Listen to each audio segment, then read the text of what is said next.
मग कॉम्पिटिशन चालू झाली महापौरची. महापौर म्हणून भारतीय जनता पार्टीने 2012 साली की 12 काँग्रेसमधून भाजपात आलेल्या आत्ताच्या पदसिद्ध महापौर, तो त्यांच्या पक्षाचा प्रश्न आहे. त्यांनी कोणाला दिलं पाहिजे होतं, कोणाला केलं पाहिजे, ह्याच्याशी आमचं काही देणं घेणं नाही. परंतु ज्या पद्धतीने या महापौरांच्या पैशांची जी उधळपट्टी चालली आहे, आल्यानंतर संपूर्ण त्या महापौर बंगल्याचा नक्षाच बदलून टाकला. खरं म्हणजे विकास, ज्याला आपण म्हणतो ना वारसा संवर्धन समिती लागू, त्याला महापौर बंगल्याला लागू होते. त्या नियमांचे वर्गीकरण प्रामुख्याने ग्रेड 1, ग्रेड 2, ग्रेड 3 असं म्हटलं जातं. म्हणजे ज्याला आपण जतन करायच्या वास्तू, हेरिटेज, तर तो ग्रेड 2ला महापौर बंगला जातो. कारण मी माझ्या आधी भायखळामध्ये आमचे म्हाडेश्वर, स्वर्गीय म्हाडेश्वर, त्यांची पत्नी ते राहत होते, राहायला गेले होते. त्यांच्यानंतर मी आले. मी 2.5 वर्षाचं वास्तव्य केलं. मध्ये 4 वर्षाचा गॅप. आज म्हाडेश्वर वहिनी सभागृहात हजर आहेत, त्या निवडून आले आहेत. मी स्वतः सभागृहात हजर आहे.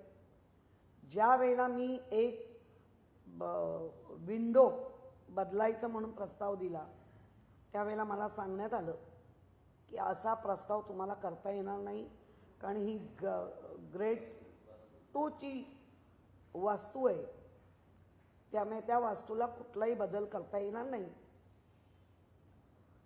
आणि नंतर त्याचा इतिहास काढला तर राणी एलिझाबेथ ते राहून गेल्या असं मला ते कळलं, आणि ती हेरिटेज आहे. आता महापौर आल्या 4 महिने मी गेले नाही. हा काय मोठेपणा नका सांगू. 4 महिन्यात काय दिवे लावलात तिथे. संपूर्ण वास्तूची तोडमोड. ज्या वास्तूमध्ये किमती सामान, मला आता महापालिकेलाच विचारायचं आहे, त्याची आम्हाला माहिती द्यावी. ते कुठे हलवलं, त्याची मोडतोड काय केली. कारण इतकं ते छान टेबल होतं, त्या टेबलावर सगळे पत्रकार, मुंबईकर. कारण कायम असं म्हटलं जातं त्या वास्तूत खाली प्रशासन, मुंबईकर थांबणार, बोलणार. पॅन्ट्री होती, बाजूला किचन होतं. आणि त्याच्यानंतर महापौरचा वास्तव्य, त्यांचं कुटुंबाचं वास्तव्य उभं. महापौर बंगल्याची तोडमोड. मुंबईकरांनाच कंटेनरमध्ये आणलं. कुठलाच मुंबईकर किंवा पत्रकार कंटेनरमध्ये बसतील. आमच्या महापौर राणी एलिझाबेथचा जो तामझाम तोच इथे चाललाय असं काय वाटतंय का. माझं वैयक्तिक बाबतीत त्यांनी जे काही म्हटलं, मला याच्यावर काही फरक नाही पडत. कारण आमच्या स्थानिक काही नगरसेवकांनी आता पत्रव्यवहार करतायत. माझ्या मिस्टरांचं नाव घेतलं गेलं. ज्या दिवशी मी जर्मनी, जिम आणि परभणी या विषयावर बोलेल ना महापौरांच्या बाबतीत, जर्मनी, परभणी आणि जिम काय होईल ते महापौरांनी सांगावं. कारण मी अजिबात कुटुंबावर जाणार नाही. पण माझ्याकडे आलेल्या आता व्हिडिओ, माझ्याकडे आलेल्या माहिती मला अजिबात लोकांचा पण आणायची नाही. कारण व्यक्ती म्हणजे महापौर पद आणि विरोधी पक्ष पद याच्यावर तर कलगीतोरे होऊ शकतात आणि व्हायला पाहिजे. पण ज्या वेळेला फॅमिलीवर तुम्ही येता त्याचाही मला काही नाही वाटत. कारण आमच्या अशा अनेक फॅमिलीला बदनाम करण्याचे बरेच तुमच्याकडनं सगळे षडयंत्र झाले. त्याच्यातून तलाकून सलाकून आम्ही निघालो. फक्त जो काही एक गुप्त शोध लावला आहे, कारण मी पण गुप्त शोध तुमचे बरेच आता काढेनच, त्या गुप्त शोधामध्ये फार भयानक आहे. अगदी ते वाशी बिशीपर्यंत पोचेल. प्रचंड भयानक आहे. त्यामुळे ना आपला वाद काय होता? आपला वाद असा होता, माझा वाद नाही आहे, मुंबईकरांच्या असलेल्या करोडोपाणी आलेल्या पैशाचं सगळ्यांनी मिळून, मी असं नाही म्हणणार की आमचीच जबाबदारी तुमचीच जबाबदारी, सगळ्यांनी मिळून जतन केली पाहिजे. तुमच्यावर आधी मोठ्या प्रमाणात खर्च झाला त्या बंगल्यावर. तुम्ही आल्यानंतर झुंबर काय बदलली, अमकं काय बदललं, हे काय बदललं, लाद्या काय, कसं अलाव केलं या महापालिकेने? हेरिटेज वास्तू आहे ना. त्या बैठकीच्या याच्यामध्ये अनेक मोठी टेबल, चांगली खुर्च्या, ज्या चांगल्या वर्किंगमध्ये होत्या. परत तुम्ही 3, 3.5, 4 करोड खर्च केले. परत तुम्हाला बॅरिकेड लावायला 3 करोड पाहिजे. परत तुम्हाला कार्यालयीन काम करायला प्रसिद्धीसाठी 11 तुमच्याकडे स्टाफ आहे. आणि कसली प्रसिद्धी पाहिजे? म्हणजे वैयक्तिक प्रसिद्धी की प्रथम नागरिक म्हणून आपल्याकडे कोणी आले गेले आपण देतोच ती. कन्सर्न सिस्टर म्हणून काही देशातली लोक येतात, ती देतोच, दिलीच पाहिजे. कारण मुंबई ही सर्वांसाठी, आपल्या महाराष्ट्रासाठी तर आहेच राजधानी, पण देशात जगात मुंबईचं नाव आहे. आणि म्हणूनच जर्मनी, त्याच्यानंतर जिम, आणि जिम नंतर मी म्हटलं ना जर्मनी, परभणी, जिम, ह्या जेव्हा वैयक्तिक गोष्टीत घुसू ना तेव्हा मग उत्तर द्यायचं. त्याप्रमाणे ज्या पद्धतीने पैशांचा चुराडा होतोय, 3 पत्र तुमच्यानी, तरी तुम्ही सांगता की माझी पत्रच नाही. पहिलं म्हणजे सुरुवातच कुठून झाली, तर मला गाडीवर दिवे पाहिजे. मुळात पहिले आधी चांगले दिवे लावा कामानी, मग गाडीवरच्या दिव्यांचं बोला. आणि ते असे पाहिजे तसे पाहिजे, तिथेच पहिला वाद चालू झाला. कारण रेड कार्पेट किंवा रेड जे काही आपल्याला दिवे दिले जातात ते नाही पाहिजे करूनच तर गेल्या 10 वर्षात बंद झाली. आणि आल्या आल्या महापौरांना ते दिवे हवे झाले. तेच पहिले दिवे लोकांना दिसले मुंबईकरांना, आणि त्यामुळे तो संपूर्ण गाडीचा हे बंद करावा लागला.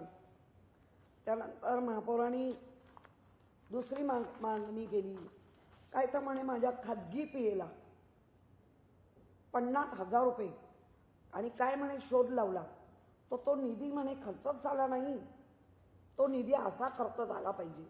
म्हणजे एका बाजूनी गेल्या 25 वर्षात जे महापौर बसले त्यांनी असा वायफळ खर्च केला नाही, हे तुम्ही तुमच्या तोंडाने कबूल केलात. तुम्हीच कबूल करताय की झाला नाही म्हणून मी मागते माझ्या जे आहेत त्यांना 50,000 खर्च द्या. त्याच्यानंतर आयुक्तांच्या डिपार्टमेंटकडनं स्टेनो, लिपिक हेही मागून घेतलं. म्हणजे ज्या वेळेला तुमच्याकडे इतका मोठा जो महानगरपालिकेच्या MS डिपार्टमेंट किंवा आयुक्त डिपार्टमेंटची लोक तुमच्या सेवेत असताना, आम्ही महापौर असताना आयुक्तांचा, AMCचा किंवा महानगरपालिकेच्या काही गोष्टी ज्या लोकांपर्यंत पोचल्याच पाहिजे, लोकांसाठी काय करतोय, आणि महापौरांचा असा तो खर्च अपेक्षित होता आणि तो करत होते. मी कधी ह्या गोष्टीकडे आम्ही लक्षच नाही दिलं, कारण आम्हाला ती गरजच नाही वाटली. म्हणजे माझी प्रसिद्धी, माझी काय, आज मी म्हणते ही जी काय खुर्ची आहे ही माझ्या पिताश्रींनी नाही दिली, ह्या खुर्चीचा एक वेगळा भले आम्ही आज विरोधात आहोत. जेव्हा मला महापौर बनवलं ते माझ्या पक्षाचे जी लोक प्रमुख असतात ते बनवतात. आपल्या पिताश्रींनी दिलेलं नाहीये. आपल्या पिताश्रींनी आपल्याला नाव कर्म करत राहा हे दिलंय. पण माझं दालन माझा बंगला कुठला? अहो हा 2.5 वर्षाचा तामझाम आहे. नंतर या आमच्या बाजूलाच. त्यामुळे मला आश्चर्य वाटतं यांना झालंय काय. अनेकदा मी असं म्हटलं खरं बोललं स्वतःवर आपण मुंबईकरांचे किती पैसे खर्च करून घेणार आहात. ज्या तिसरं आलं 50,000 ते झाले, गाडी झाली. तिसरं काय आलं की श्रेणिक कोटेजनचं यांनी त्यांचं झालेलं नुकसान जे आता बातम्या तुमच्या माध्यमातून किंवा प्रिंट मीडियाच्या माध्यमातून मी वाचते ते बघितलं तर ते ऑलरेडी मुलांची फसवणूक, विद्यार्थ्यांची फसवणूक करून त्यांच्यावर ऑलरेडी बरेच गुन्हे काय जे काय चाललंय त्याचं तुम्ही प्रमोशन करता. मग इथेच खरा भ्रष्टाचार चालू आहे. काय म्हणून प्रमोशन? कशासाठी प्रमोशन करता? तर म्हणे आमच्या महानगरपालिकेच्या शाळांमध्ये इतके दर्जेदार शिक्षक आहेत की आतापर्यंत त्यांनी आपला दर्जा 10वीच्या वर्गात मुलं 90% 95% जेव्हा रिझल्ट लावतात ना आणि जेव्हा महानगरपालिकेची मुलं या मुंबईत पहिली येतात ना त्याच्यावरच कळतं आपला दर्जा किती मोठा आहे. पण यांना विश्वास नाही. ज्यांची शिफारस म्हणून जे करतायत त्यांना काय जे काय कर्जबाजारी झाले त्यांना कर्जातनं बाहेर काढण्याची मॅडमने घेतली का? आणि मग इथे वाटत ना हा भ्रष्टाचार आहे. आणि तुम्ही स्वतः तर अडचणीत आलात, त्या एज्युकेशन चेअरमनला पण अडचणीत आणलं. पत्र आहे. एवढं सगळं झाल्यानंतर ज्या वेळेला मला आठवतंय मुख्यमंत्र्यांनी कळवलं होतं की कुठल्याही अभियंत्यांच्या बदल्यांमध्ये आपण जाऊ नका. पहिलं पत्र होतं ना तेही नाकारलं. माझं नाहीच. कसं काय तुम्ही कसं काय नाकारता? 1 तास आपण प्रेस घेतला त्यातली 10 सेकंद पण आपण खरं नाही बोलला. आणि मला असं वाटतं ज्याला आपण बदल्यांमध्ये स्थगितीचे हे प्रकरण कॅश फॉर पोस्टिंग हे पहिला घाट घातला गेला. माझं म्हणणं आहे तुम्हाला अधिकार द्यायलाच पाहिजे पण कर्तव्य तर करा. काल परत एक पत्र पाठवलं माझ्या नावावर कुठलंही. अरे प्रशासन हेच वाट बघतंय कधी एकदा त्या महापौरांचे सगळे अधिकार काढून घेतोय आणि फक्त प्रशासनच ह्या सगळ्या गोष्टीला निर्णय घेतील. अहो तुम्ही महापौर का बसवला जातो? आपला 1888 नियमन अधिनियम हे सगळं वाचताय की नाही? तुम्ही पत्र देऊन कबूल करताय की हे काही अधिकार मला ठेवू नका, माझं नाव घेऊ नका. चांगलंच हे केलं. खरं म्हणजे दोन्ही अधिकार तुम्हाला नाही. तुम्हाला जे अधिकार आहेत महापौर पदाला ते वापरले पाहिजे आणि ते लोकांसाठी वापरले पाहिजे. मला हे पाहिजे, मला ते पाहिजे, मला ते पाहिजे, काय चाललंय? आणि तुम्ही ज्याचा उल्लेख करताय कंटिन्यू, आज आम्हाला 138 पुरस्कार मिळाले. खोटं बोलण्यामध्ये तुम्हाला पुरस्कार मिळू शकतो आणि तुम्ही ज्याचा कंटिन्यू उल्लेख त्याचा मला अजिबात लागत पण नाही किंवा मी ते लावून पण घेणार नाही. तुम्हाला आहे ना दालनं आहेत ना, कोर्टसारखं दालन आहे, आयुक्तांकडे दालन आहे, करा. आता याची शहानिशा झालीच पाहिजे. मी आयुक्तांकडे आत्ता जाणार आहे. बाबा काय कुठले घोटाळे झाले आहेत, महापौर म्हणून जसं तुम्ही काम करता अशा चुका कधीही आमच्या झाल्या नाहीत. उलट मीडिया म्हणा किंवा जगात या मुंबई महापालिकेची कीर्ती असलेल्या आयुक्तांबरोबर राहून काम करून आम्ही ती मिळवली. भयानक विषाणूचं साम्राज्य होतं कोविडसारखं, त्या काळात आम्ही काम केलं. असं छान छान करून नाही, जे मिळेल एक एक दिवस उपाशीही राहिलो, पण हे भयानक चाललेलं आहे. आणि या सगळ्या गोष्टीचा जेव्हा माननीय मुख्यमंत्री सन्माननीय फडणवीस साहेबांच्या हे लक्षात आलं, त्यावेळेला त्यांनी त्या कॅश फॉर पोस्टिंग जे महापौरांनी पत्र दिलं होतं त्याला स्थगिती दिली. तुमच्या प्रत्येक पत्राला स्थगिती मिळते. काल स्टँडिंगनी तुमच्या वॉर्डमध्ये व्हिजिट घेतली. काल स्टँडिंगनी तुम्ही दिलेला प्रस्ताव नॉट टेकन केला. ही नामुष्कीन कोणाची आहे? याच्यावर तुम्हाला जरा पण मनाची नाहीच, जनाची तरी ती आहे का? वागण्यातून दिसते का? महिला म्हणून जेव्हा आम्ही एकमेकींबद्दल आदराने बोललं पाहिजे, पण ज्या दिवशी मी ठरवते की नाही आता या गोष्टीवर, त्याच दिवशी माती खायचीच आहे. काय चाललंय? तुम्ही जे जे काही माझ्या मिस्टरांबद्दल मला बरं वाटलं. कधी नव्हे तो किशोर पेडणेकर म्हणजे माझ्या विभागातले लोक जर ऐकत असतील तर ते म्हणतील की त्या देव माणसाला या अशा बाईंनी का ओढलं. कारण कधीच ते रिटायर्डच काहीतरी 2023 झाली. मी महापौर असताना पण सकाळी उठून जॉब करत होते स्वतःचा, रात्री पण कोणाला दिसत नव्हते. कारण आले जेवले की आपलं काम करायचं. कधी मीडिया म्हणून तुम्हीही सांगू शकता कधी होते. त्यांच्या नावावर म्हणे कंपनी आहे, चॅलेंज आहे महापौरांना, थोबाडाला येईल ते बोललात का? माझं पत्र येईल आज, खरं करून दाखवा कुठली कंपनी माझ्या मिस्टरांच्या नावावर आहे. मी बाकी प्रताप तुमचे सांगणार आहे. येणार आता ते सगळ्यांचे येणार. फॅमिलीला घेतलात ना, आता येणार प्रताप. म्हणून म्हटलं जर्मनी ते परभणी, जिम सगळं येणार.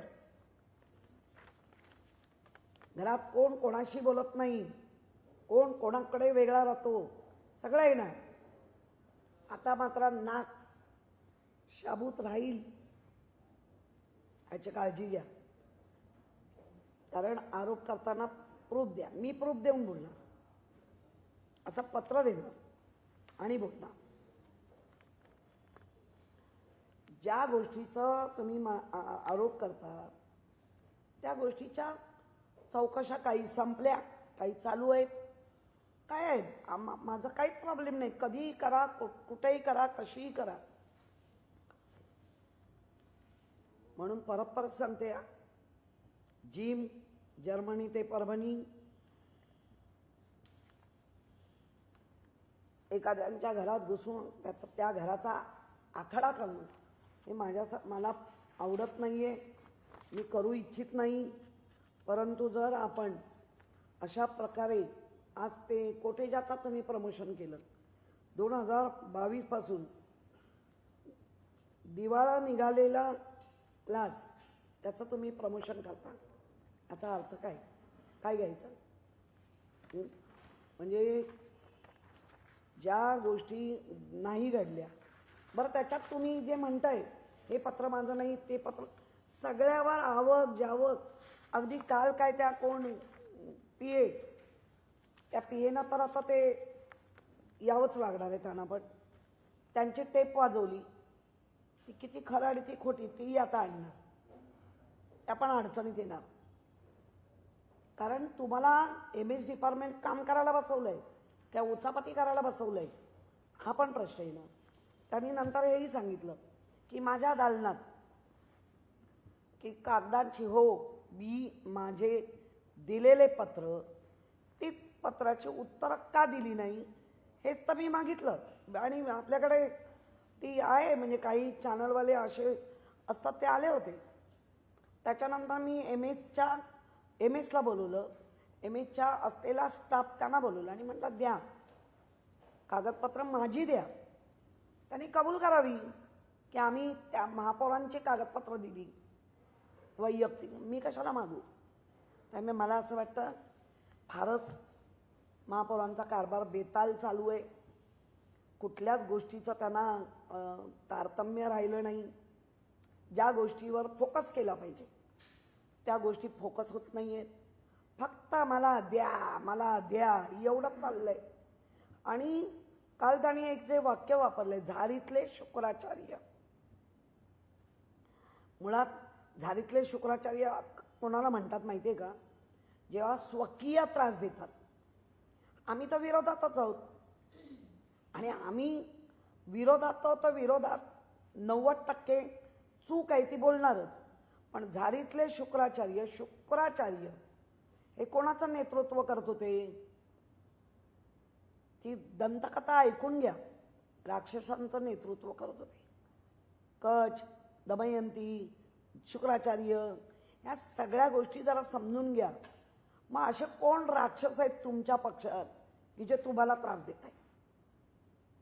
आणि झारीतले शुक्राचार्य आता शोधाच, कारण तुम्ही एज्युकेशनला आणलातच अडचणीत, अजून किती जणांना आणणार आहात? तुम्ही महापालिकेतल्या 3 अधिकाऱ्यांना आम्ही मागितल्या आता चौकशा, एक उद्यान अधीक्षक, एक गॅरेज प्रमुख आणि एक PRO प्रमुख, तिघांचे तुम्ही लेखी मागितले ना, येऊ देतात त्यांच्या चौकशा आता बाहेर. आम्ही मागतोय, तुमचं पत्र आहे म्हणून मागतोय. म्हणजे तुम्हाला महापौर म्हणून मान सन्मान, तुमचा रुतबा टिकावा म्हणून प्रत्येक तिथला असलेला प्रशासनाचा कर्मचारी किंवा अधिकारी तुमचा रुतबा टिकावा, पण तुम्ही त्यांना अडचणीतच आणताय. बरं आहे, चांगलं चाललंय. आणि जे मी आता पत्र देईन त्याची नीट व्यवस्थित उत्तरच द्या, बघायचं.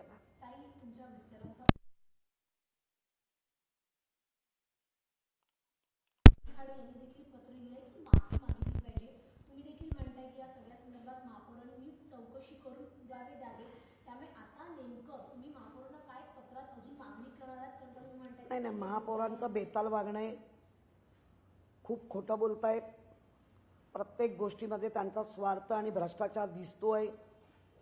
कोटीच्या कोटी उड्डाणं लगेच हवी झाली. त्याच्यावर अनेकदा माननीय मुख्यमंत्र्यांनी रोख लावण्याचा प्रयत्न केला. मुख्यमंत्र्यांना पण मानिनाशा झाले आहेत. सभागृह नेत्याचा कालच आपण पाहिलं, खाली बसा म्हणते ना, बसाच. काय तुम्ही काय नळावर भांडायला उभे राहिला? ती भांडणं आता कमी झाली, आता सुशिक्षित झाली लोक, नळच राहिले नाहीत आणि भांडणही नाही राहिली. पण अगदी पदर बिदर खोचून काही गोष्टी चुकल्या पण असतील, मी त्यालाही डिनाई नाही करत. पण पालक म्हणून त्या सभागृहाचं तुमचं काम नाही. आणि आम्हाला जेव्हा वाटतं की अरे बापरे, महापौरांचं लक्ष नाही, मग आमच्या आयुक्तांचं लक्ष नाही, कोणतरी चुकीची माणसं बसली आहेत, त्याची शहानिशा करायला जाणं का ते आमच्या दृष्टीने अयोग्य कसं काय ठरू शकतं? उद्या कोण काय ठेवून गेलं तर तो काय फुटणारा बॉम्ब आहे किंवा काही असेल, ते काही एकाचच नाही घेऊन जाणार. आणि जर त्याची चौकशी तुम्हाला काय इतकं लागलं, मुळात याचं MS डिपार्टमेंट, आयुक्त डिपार्टमेंट यांनी या सगळ्या गोष्टीची शहानिशा करायला पाहिजे. तुम्ही चॅनलवाले पण आतमध्ये आलात तर तुमच्या चॅनलचं जे काही कार्ड आहे एक तर इथे लावा किंवा गळ्यात घाला. आम्हाला कसं कळणार तो चॅनलचा माणूस आहे? त्यामुळे अशा गोष्टी पुन्हा घडू नये याच्या आम्ही कायम काळजी घेत राहू. पण महापौर जर अशाच बेताल वागायला लागल्या, खोटं बोलायला लागला, तर पुढचे सगळे दिवस कठीणाहून कठीण झाल्याशिवाय राहणार नाही. श्रेणी कोटेच्याबद्दल त्यांनी स्पष्टीकरण दिलंय. ते म्हणतायत की माझ्या दालनातून असं कुठलंही पत्र आयुक्तांकडे गेलेलं नाही. म्हणजे वारंवार असं होतंय की अनेक वेळा पत्र महापौरांच्या नावाने जातात, पण नंतर तेही फॅक्ट डिनाय करतात की माझ्या नावाने कुठलंही पत्र गेलेलं नाही. आताही कोटेच्यांबद्दल ते बोलतात की मी असं कुठलंही पत्र शिफारसीचं लिहिलेलं नाही आयुक्तांकडे. पुण्यामध्ये ज्या का कोणी आकांक्षा मालची यांची इन्क्वायरी लावते मी पण. ह्या इमेज डिपार्टमेंटमध्ये कामाला बसले आहेत की तरफदारी करायला बसले आहेत. आणि जर पत्र नाही म्हणतात तर मग इथे पत्र जे दिसतंय आवक जावक टाकून ते कोणाचं आहे? मुळात तुमची सही ज्यांनी कोणी केली आहे करा ना कंप्लेंट. हा गंभीर गुन्हा आहे. पण त्याच्यासाठी कुठली सुई कुठेही वळवाल वाटेल तशी. प्रकरणं काही घडून कधी गेली आणि तुम्ही त्याची उदाहरणं आत्ता देताय याचा अर्थ तुम्ही सक्षम नाही. तुम्हाला हे कारभार जमत नाही. तुम्ही आ म्हणायला खूप जाताय कारण मनामध्ये भ्रष्टाचार किती करू आणि भस्म्या झालाय तुम्हाला. अशा पद्धतीने हे बरोबर नाही. आणि पत्र आहेत आपल्याकडे. आत्ता ज्या नगरसेविका सदस्य मी म्हटलं ना काही संस्था पण आता पत्र देत आहेत. कारण काही ज्या आजूबाजूच्या संस्था आहेत, कारण 2002 पासून आम्ही नगरसेवक आहोत, त्यांनी कायम पाहिलं आहे माझं कुठेही ऑफिस नाही. मी महापालिकेच्या पक्ष कार्यालयात काम करते, शाखांमध्ये काम करते, किंवा वेळ पडली तर मी घरी बोलवते. त्यामुळे माझं कुठेही प्रायव्हेट ऑफिस नाही. मी कुठलीही करोडोची ज्वेलरी वापरत नाही. करोडोची ज्वेलरी वापरत नाही. मग ते सगळे इंटो घड्याळापासून ते सगळं असं कोणीतरी काहीतरी दिलं तर हे आमच्या गोव्याच्या या किती वर्ष माझ्या त्याच्या पलीकडे कुठलाच आम्हाला हव्यास नाही. बिल्डिंगमध्ये बनलं घर म्हणून आमचं आहे. नाही तर आम्ही 10 मध्ये 2002 पासून ते 2021 पर्यंत राहतच होतो. वारंवार महापौर अडचणी देत आहेत. म्हणजे एखादं पत्र त्यांच्या नावाने जाते, त्यांच्या बंगल्याचं रामूजीचं असेल किंवा आता श्रेणी कोटेच्यांचं असेल, त्यांच्या नावाने पत्र जात आहेत, मात्र नंतर डिनाय करतात की हे पत्र माझ्या कार्यालयातून गेले नाही. आता सभागृहामध्ये तुम्ही महापौराच्या विरोधात आवाज उठवला तर नका. वारंवार त्या अडचणी देत आहेत, मात्र स्वतःला बाहेर काढण्याचा पुरेपूर प्रयत्न करतात. नाही, मुळामध्ये जी काही वापरली जाते ती नीट वापरा ना. तुम्ही पत्र देता, तुमच्या आवक जावक नंबर पडतात, तुम्ही एज्युकेशन चेअरमनला पत्र देता, त्यांना अडचणीत आणता आणि वर तरी चोराच्या उलट्या बोंबा हात वर डायरेक्ट डिनाई. मग हा पत्रव्यवहार केला कोणी?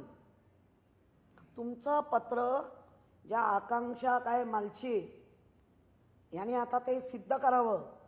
मॅडमची पत्र बाहेर कोण नेतं का? त्यांचीच जबाबदारी आहे.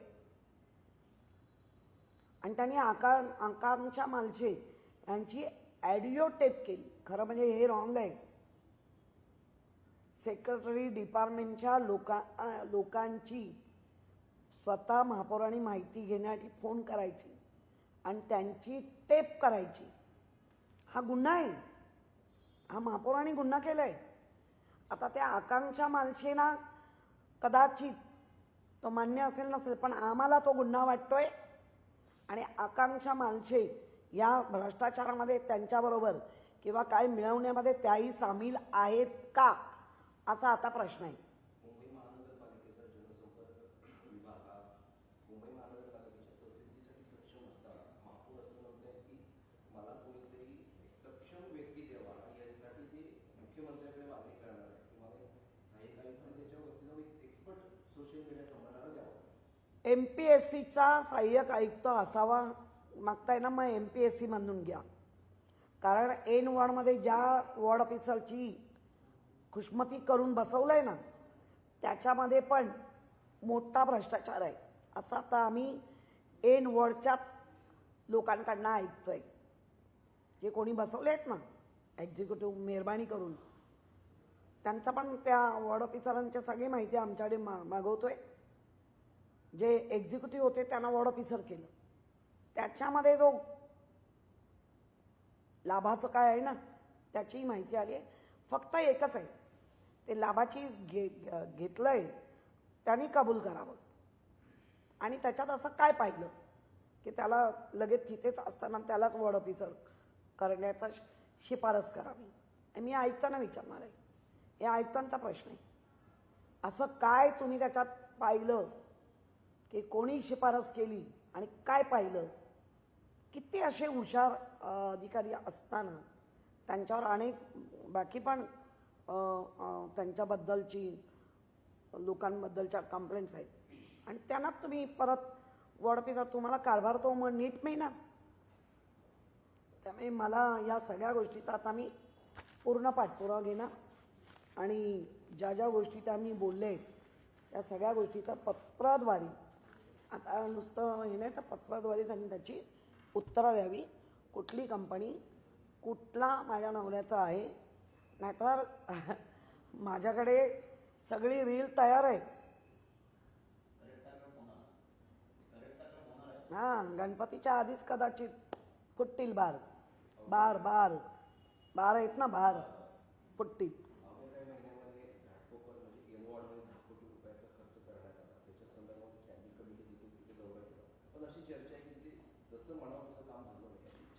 हो बरोबर आहे.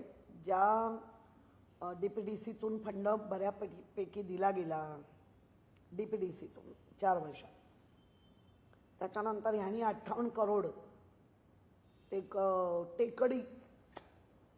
टेकडीवरची लोकांना म्हणणं आहे इथे कधीच काम केलं जात नाही, पण टेकडी दिसते, मग टेकडीतली लाभ तो सगळा मिळवला जातो का असं तिथल्या लोकांचं म्हणणं आहे. आणि स्टँडिंगनी राऊंड घेतलं आहे. आमच्या काही सदस्यांनी पण त्याच्यावरती आवाज उठवला आहे स्टँडिंगमध्ये. त्यामुळे हळूहळू कदाचित तो गणपतीच्या आधी बार फुटेल, कारण बार फार आहे. जो मेयर ने परिवार तक गई हैं, परिवार की बातें जो कही हैं, आपके पति के भी नाम लिए हैं, कंपनी के बारे में कहा है, क्या कहना चाहेंगे? नहीं, देखो कंपनी का नाम लिया है तो उन्होंने वो भी दिखाना चाहिए कि मेरे हस्बैंड कौन से कंपनी में है, क्योंकि एक प्रतिष्ठित पद है. जो मेयर है उनको कई सुनी बात लेके प्रेस लेके बात करना गलत है. और आपने भरी परिषद में बोला है, तो मैं अभी मेरे कुछ उधर के संस्था है, हमारे कुछ नगर सेवक है, उन्होंने भी उनको टोका है कि बाबा हम तो इतने सालों साल उनको देख रहे हैं, उन्होंने नीति नियम से नौकरी की, उन्होंने नीति नियम से, क्योंकि वो जब ही नौकरी में लगे वो ड्राइवर की पोस्ट में लगे और रिटायर्ड होने तक वो ऑपरेटर, ट्रेन ऑपरेटर वगैरह करके रिटायर्ड हुए. तो मुझे लगता है जैसी बात उन्होंने अभी कही है, तो मैं तो बार को लेके बार बार मैं बोल रही है, बार मैं बोल रही है. मेरे पास फोटो है, मेरे पास वीडियो शूटिंग है, वाशी तक सब बात जाएगी, ये भी मैं बोल रही हूँ. जिन्होंने सहकार्य किया है वो भी मैं बोल रही है. ये सब एक तो गणपति के पहले ही बार फूट जाएगी. ये आपकी ही पार्टी की नगर सेविका जो है आबोली खाड़े, उन्होंने मेयर को पत्र भी भेजा है कि आपने जो आरोप लगाया उसका प्रूफ दीजिए या फिर माफी मांगिए किशोरी दाई के परिवार से. हमारे जो लोअर परेल, वर्ली, प्रभादेवी, दादर, बहुत जगह से अभी पत्र आ रहे हैं कि ऐसे अच्छा आदमी का नाम लेके उसको क्यों बदनाम किया जा रहा है, क्योंकि कहा भी नहीं. और ठीक है आपने लिया है ना, आगे आप देखो अभी क्या होता है.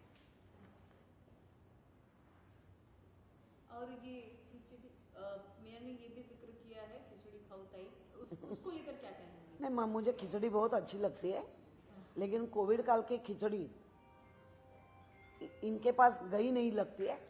मेरे ऊपर जो आरोप हो रहे वो सिद्ध करो, खाली बात मत करो. ये तो मैं पहली दिन से बोल रही हूँ. नहीं तो आपका सबका बार मैं फोड़ने वाली। लेकिन 25 लाख का जो है एडवर्टाइजिंग के ऊपर खर्चा हो रहा है मेयर के, नहीं उसको वो लेकर क्या नॉट कहना टेकन किया है, जी। वही तो भ्रष्टाचार है ना। वो जो पीआरओ डिपार्टमेंट है उसका तनख्वाह लेते हैं, वो आयुक्त का, मेयर का, बीएमसी का, सबका एक करते एडवर्टाइज या बात बताते हैं अच्छी, तो उसके ऊपर ही विश्वास नहीं है। इनको खुद के लोग चाहिए, खुद के, वही तो है।